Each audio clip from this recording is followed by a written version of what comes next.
আমার বুঝজ্ঞান হয়েছে থেকে আলহামদুলিল্লাহ, এ দোয়া আমি কখনো ছাড়ি নাই, আল্লাহর ফজলে আমি ঠকিও নাই। অবিবাহিতরা এই আয়াত, এই দোয়া ঠোঁটস্থ করে ফেলবেন, সকাল বিকাল নিয়মিত প্রত্যেক নামাজের পরে বিভিন্ন সময় পড়তে থাকবেন অনর্গল। ছেলে হোক আর মেয়ে হোক, জীবন সঙ্গী নিরূপণ করার ক্ষেত্রে নবী করিম সাল্লাল্লাহু আলাইহি সাল্লামের ঐতিহাসিক বক্তব্য রয়েছে, আপনারা অনেকে জেনে থাকবেন। ফাজফার বিজাতির দ্বীন, তিনি বলেছেন বিয়ে তো করা হয় সম্পদ দেখে, রূপ লাবণ্য দেখে, বংশমর্যাদা দেখে, এক একটা জিনিস দেখে অনেকে এক একজন বিয়ে করে, কিন্তু ফাজফার বিজাতির দ্বীন, তোমরা ধার্মিকতা দেখে বিবাহ করবে। এখন ধার্মিকতার ডেফিনিশন কি, এটা আরেকটা জটিল বিষয়। কারণ আমরা দেখি আজকাল অনেকেই আছেন যে দাড়ি আছে, টুপি আছে, মাশাআল্লাহ পাঞ্জাবি আছে, আবার মাদ্রাসাটা ব্যাকগ্রাউন্ডের, ধার্মিক মনে করে কোনো মেয়ে তার সাথে বিবাহ বন্ধনে আবদ্ধ হয়েছেন, সাংসারিক জীবন দেখা গেল মাশাআল্লাহ, না দুঃখিত, তিনি বিয়ে করেছেন মাশাআল্লাহ দেখে, সাংসারিক জীবনে সেদিন নাউজুবিল্লাহ পড়া লাগতেছে। আবার এর উল্টোটাও হয়, বোরকা পরেন, হাত মোজা পা মোজা মেনটেন করেন, মাশাআল্লাহ ইসলামিক ব্যাকগ্রাউন্ড সবই ঠিক আছে, কিন্তু বিয়ের পরে ওনারও নাউজুবিল্লাহ বা আস্তাগফিরুল্লাহ পড়া লাগতেছে। এর কারণ হলো ধার্মিকতা আমরা বেশিরভাগ ক্ষেত্রে পোশাকে খুঁজি।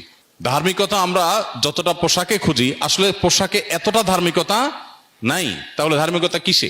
বিবাহের ক্ষেত্রে সবচেয়ে গুরুত্বপূর্ণ বিষয় হলো যে আপনি যাকে জীবন সঙ্গী বা সঙ্গিনী হিসেবে নির্বাচন করতে যাচ্ছেন, এই লোকটা আসলেই আল্লাহর কাছে নিজেকে সমর্পণ করেছেন কিনা, কোরআন এবং সুন্নাহর কাছে নিজেকে পরিপূর্ণ সমর্পণ করেছেন কিনা। যে এই জায়গায় যদি তার খুঁটিটা বাঁধা থাকে যে কোরআন হাদিসে কোনো কিছু আছে, তিনি সারেন্ডার করবেন, তিনি সেক্ষেত্রে কোনো কম্প্রোমাইজ করবেন না।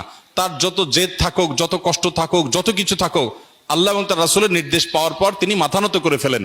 এই জায়গাটা যদি কারোর মধ্যে থাকে, তাহলে এই লোকটাকে আপনি দিনদার হিসাবে তার সাথে বিবাহ শাদী, ব্যবসা বাণিজ্য বা যে কোনো চুক্তি বা যে কোনো বিষয় আপনি অগ্রসর হতে পারেন। কারণ আসল দিনদারিতা হলো ভেতরের আনুগত্যের মানসিকতা। আল্লাহ তাআলার আনুগত্য যদি করবার জন্য মানসিকভাবে কেউ প্রস্তুত থাকে, এই লোকটা হলো আল্লাহ সুবহানাহু ওয়া তাআলার কাছে সিরিয়াস দিনদার, এই লোকটা হলো আসল ধার্মিক। লেবাস এবং পোশাক দিয়ে সবসময় ধার্মিকতা নিরূপণ করা বা ধার্মিকতা নির্ণয় করা, এটা সঠিক নয়। এখন প্রশ্ন হলো যে এই আল্লাহর প্রতি আনুগত্য আছে কিনা কিভাবে বুঝবো? তো এটার জন্য প্রথমত দীর্ঘদিন পর্যন্ত তাকে ফলো আপ করতে হয়, তার আচার আচরণ, কাজকর্ম এগুলো দেখতে হয়। অথবা যারা তাকে পার্সোনালি চিনে, এরকম মানুষগুলোর মধ্যে যারা আস্থা রাখার মতো, তাদের রেকমেন্ডেশনকে আমলে নিতে হয়। আর সবচেয়ে বড় কথা হলো যে জীবনসঙ্গী নির্বাচনের ক্ষেত্রে আসলে নিজেদের বুদ্ধি দিয়ে, বিবেক দিয়ে সবসময় উপযুক্ত মানুষ খুঁজে পাওয়া সম্ভবপর হয় না। এই জন্যই সূরা ফুরকানের আয়াত নম্বর ৭৪, রব্বানা হাব লানা মিন আজওয়াজিনা ওয়া যুররিয়াতিনা কুররাতা আয়ুন ওয়াজআলনা লিল মুত্তাকিনা ইমামা। অবিবাহিতরা এই আয়াত, এই দোয়া ঠোঁটস্থ করে ফেলবেন, সকাল বিকাল নিয়মিত প্রত্যেক নামাজের পরে বিভিন্ন সময় পড়তে থাকবেন অনর্গল।